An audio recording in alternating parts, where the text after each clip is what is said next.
News और आपके साथ मैं हूं फिजा काज़मी।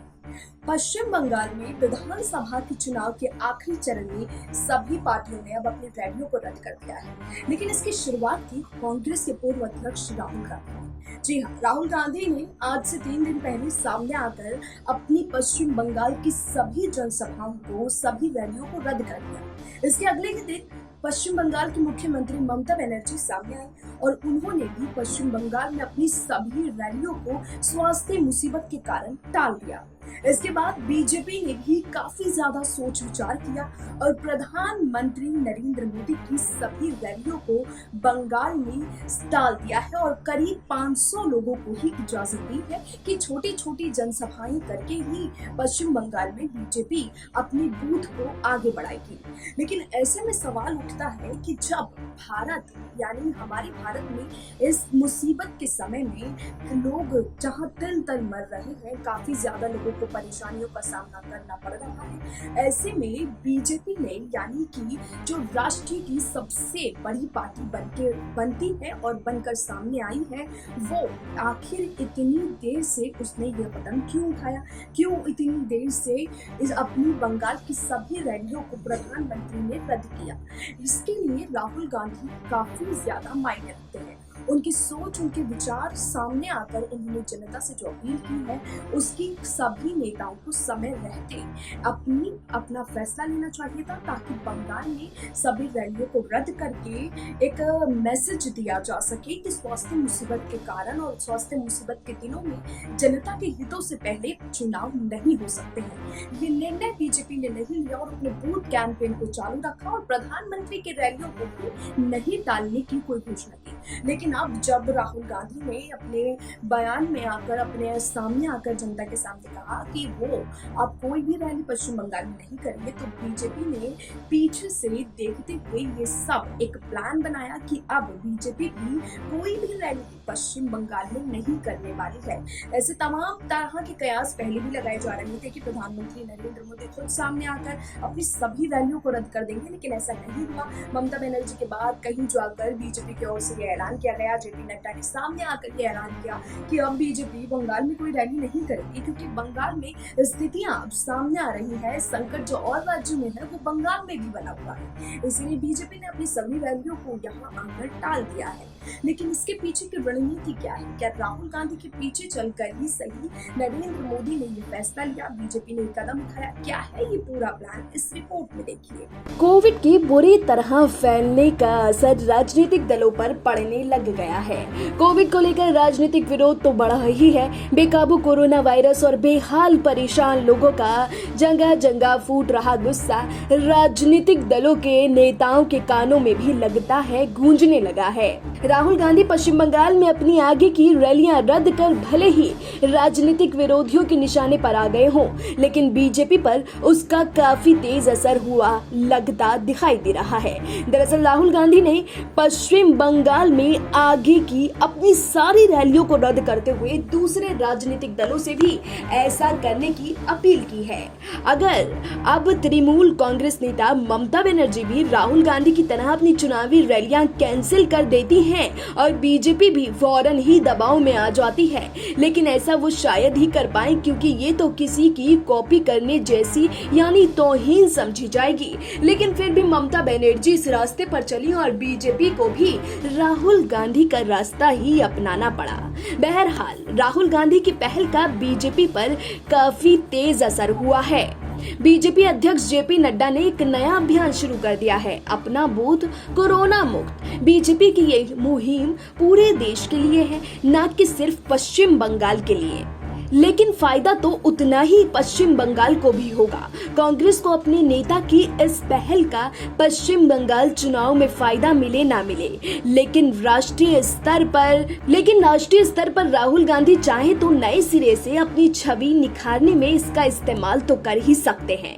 बीजेपी अध्यक्ष जेपी नड्डा ने राष्ट्रीय पदाधिकारियों और प्रदेश अध्यक्षों के साथ हुई एक वर्चुअल मीटिंग में पार्टी के एक बड़े अभियान की शुरुआत की। अपना बूथ कोरोना मुक्त। अभियान के नाम से ही साफ है, बीजेपी बूथ लेवल पर अपने कार्यकर्ताओं को कोरोना वायरस के खिलाफ जंग में उतारने जा रही है। ये तो जग जाहिर है कि बीजेपी कार्यकर्ताओं का या बीजेपी का बूथ लेवल पर कार्यकर्ताओं की सक्रियता ही उसकी कामयाबी की सबसे मजबूत कड़ी है। अमित शाह का भी अब तक सबसे ज्यादा जोर बूथ स्तर पर ही लोगों के बीच कार्यकर्ताओं के जरिए पैठ बनाने में ही रहा है। 2019 के आम चुनाव से पहले भी इसका ही एक अभियान शुरू किया गया था, जिसका नाम था मेरा बूथ सबसे मजबूत। बीजेपी कार्यकर्ताओं से संवाद में प्रधानमंत्री नरेंद्र मोदी ने बूथ के मजबूत होने का महत्व भी समझाया था।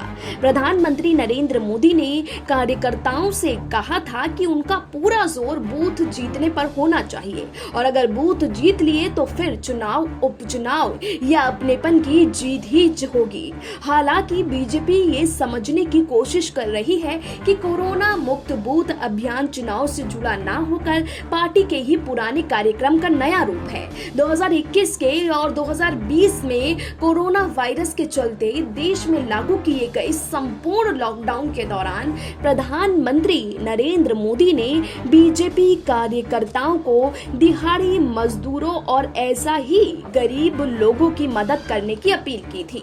2020 में बीजेपी ने राष्ट्रीय स्तर पर कोरोना वायरस और लॉकडाउन से पैदा हुए हालात में जरूरतमंदों की मदद के लिए सेवा ही संगठन मुहिम चलाई थी और अब कोरोना मुक्त बूथ अभियान को इसी मुहिम का एक्सटेंशन बताया जा रहा है। असल में देश भर में कोरोना वायरस के फैलने के बाद सवाल चुनावी रैलियों पर सवाल उठाए जाने लगे हैं और ये दबाव भी हो रहा है कि प्रधानमंत्री नरेंद्र मोदी ने संतों से हरिद्वार कुंभ में 2 शाही स्नान हो जाने के बाद मेले को प्रतीकात्मक रूप में जारी रखने या कहे कि समेट लेने की अपील की थी। प्रधानमंत्री नरेंद्र मोदी ने इस सिलसिले में जूना अखाड़े के प्रमुख स्वामी अवधेशानंद से फोन पर बात भी की थी। ये प्रधानमंत्री की अपील और बातचीत का ही असर रहा कि अवधेशानंद ने मोदी के मन मुताबिक ही फैसला सुना दिया। हो सकता है कि बीजेपी में पहले से ऐसे कार्यक्रम को लेकर विचार विमर्श चल रहा हो, लेकिन माना तो यही जाएगा कि राहुल गांधी की रैलियां रद्द करने की घोषणा के बाद ही दबाव में आकर बीजेपी ने फैसला लिया जिससे लोगों के गुस्से को थोड़ा कम किया जा सके।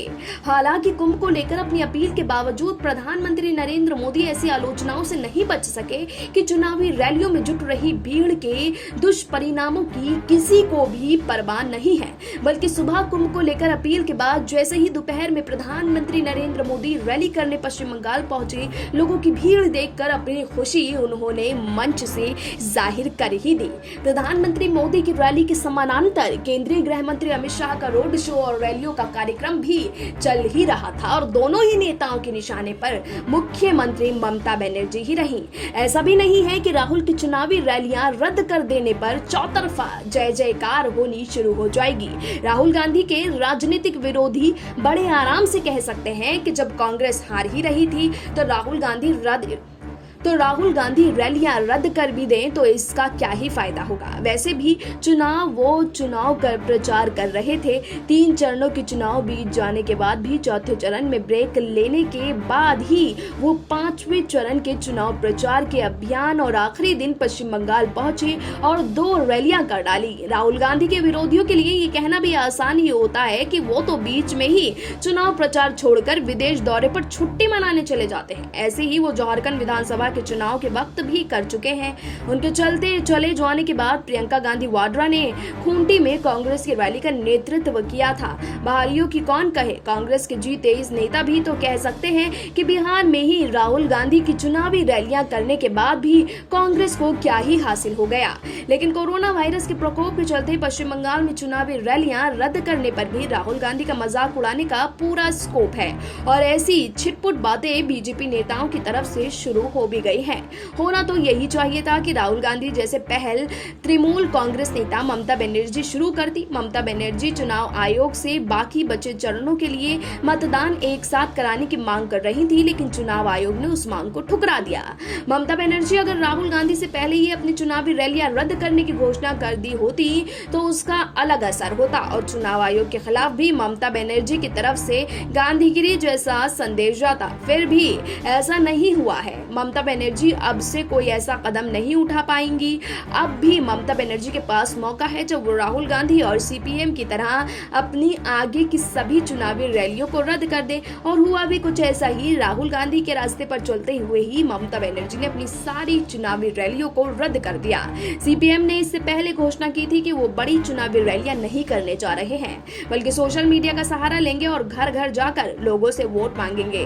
रैलियां रद्द करने के साथ राहुल गांधी ने सीपीएम की तरह से नहीं बताया कि कांग्रेस की आगे की चुनाव प्रचार की रणनीति क्या होगी। फिलहाल कांग्रेस और वाम दलों में चुनावी गठबंधन हो रहा है। राहुल गांधी ने ट्वीट कर बताया कि कोविड संकट को देखते हुए मैंने पश्चिम बंगाल की अपनी सभी रैलियां रद्द करने का फैसला किया है।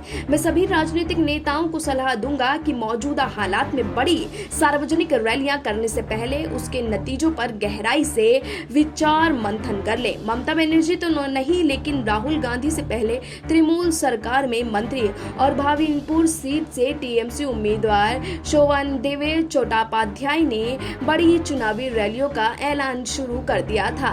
चट्टोपाध्याय का कहना रहा कि कोरोना संक्रमण को बढ़ता देख मैंने भिवानीपुर में कोई भी बड़ी रैली नहीं करने का फैसला लिया है। अब इसी को देखते हुए पश्चिम बंगाल में ममता बनर्जी समेत प्रधानमंत्री नरेंद्र मोदी ने भी अपनी सभी चुनावी रैलियों को रद्द कर दिया है। लेकिन अब देखना होगा कि चुनावी नतीजे पश्चिम बंगाल में किसके हित में आते हुए दिखाई देते हैं। Bureau report SPN 9 news.